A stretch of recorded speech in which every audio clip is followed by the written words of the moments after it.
আপনার রান্নাঘরে কি গিজগিজ করছে আরশোলা? আপনার খাটে, কাঁথা, কম্বল, বালিশে বা পুরনো আসবাবপত্রে কি ছেয়ে গেছে ছারপোকা? চালের ড্রামে গিজগিজ করে কালো কালো ছোট ছোট পোকা কিছুদিন থাকলেই? বা ধরুন চিনির কৌটোতে ভালো করে টাইট করছেন ঢাকনা, কিন্তু তাতে পিঁপড়ে।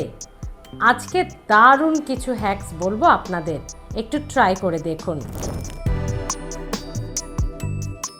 কারণ রান্নাঘর তো আমাদের কাছে ডাক্তারখানা, রান্নাঘরই আমাদের কাছে ডাক্তারবাবু, আমাদের বাড়ি আমাদের মন্দিরের মতো। কিন্তু সেখানে এই যে পোকা মাকড়, আপনার আরশোলা, ছারপোকা, পিঁপড়ে, এগুলোতে কিন্তু আমাদের প্রচণ্ড অসুখ বিসুখেরও একটা সূত্রপাত হয়। একটু অবহেলা করলেই তাহলে কিন্তু মুশকিল, সেটা করা যাবে না। আজকের ভিডিও থেকে সেটাই জানাবো আপনাদের, এক চুটকিতে এগুলো সব সমস্যার সমাধান। আপনাদের স্বাগত হেলথ ফার্স্টে। প্রত্যেক দিনের মতো আজও আপনাদের সঙ্গে আমি স্মৃতি।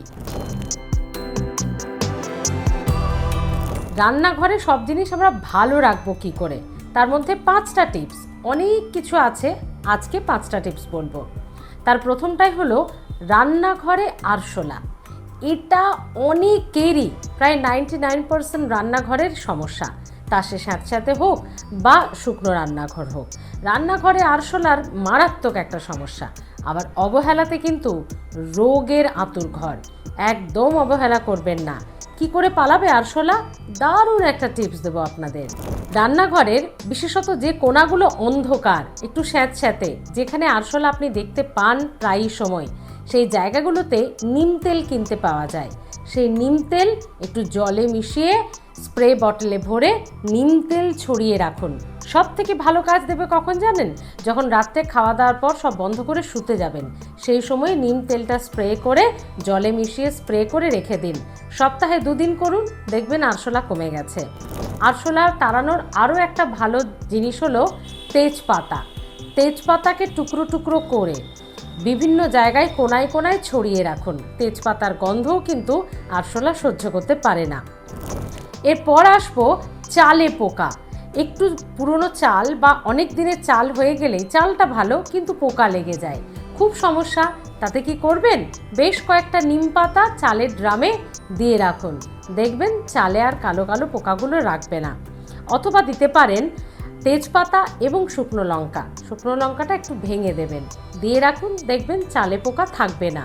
এবার আসবো চিনির কৌটো টাইট করে বন্ধ, কিন্তু তবু পিঁপড়ে কোথা থেকে ঢুকে যায় জানি না। চিনির কৌটোর মধ্যে 4-5টা লবঙ্গ ফেলে দিন, ব্যাস, একটাও পিঁপড়ে ঢুকবে না চিনির কৌটোতে। রান্নাঘরে পিঁপড়ের সমস্যা, এটা প্রচুর মানুষ জানতে চান। পিঁপড়ে হয়ে যাচ্ছে, বিভিন্ন রকম বাজার থেকে ওই গন্ডি টন্ডি কিনতে হবে না, ঘরোয়া উপায় বলে দিচ্ছি। বরিক পাউডার আর চিনি একটু গুঁড়ো করে বিভিন্ন জায়গায় দিয়ে রাখুন। এতে কি হবে? ওই চিনি খেতে আসবে পিঁপড়েগুলো, কিন্তু তাতে মেশানো থাকবে বরিক পাউডার, ব্যাস, একবার খেয়েই উপকার। এটা অনেকে আরশোলার জন্যও ব্যবহার করে থাকেন, আপনিও ট্রাই করতে পারেন। বরিক পাউডার, চিনি, পিঁপড়ে তো যাবেই, সঙ্গে আরশোলাও পালাতে পারে, কারণ ওই যে চিনি খেতে আসবে, ওতে মেশানো থাকে বরিক পাউডার, যেটা খেয়ে তারা হয় পালাবে, না হয় ওখানেই তারা শেষ হয়ে যাবে। এবার আসি ছারপোকা। পুরনো আসবাবপত্র, বিছানা, বালিশ, বিভিন্ন রকম ঢাকা দেওয়া, মানে অনেক দিনের বাক্স বন্দি হয়ে রয়েছে অনেক জিনিস, এইগুলোতে ছারপোকার সমস্যা। ছারপোকা এত বাজে একটা জিনিস, একবার 2-4টে যদি ঘরে কোনো রকম আপনার হয়, তাহলে কিন্তু ছেয়ে যাবে। তো এই ছারপোকা তাড়াবেন কিভাবে? ঘরোয়া উপায় বলবো। রসুন কুচো কুচো করে বা থেতো করে নিন, জলে ফুটিয়ে নিন, সেই জলটা স্প্রে বটলে ভরে নিন, দিয়ে যেখানে যেখানে একদম দরজার কোনায় কোনায়, আপনার খাটে, পুরনো দিনের খাট, আসবাবপত্র, বাক্স, সেই কোনায় কোনায় রসুন জলটা স্প্রে করে দিন। অনেকে আবার কি করেন, ডিরেক্ট রসুনটাও থেতো করে কোনায় রেখে দেন।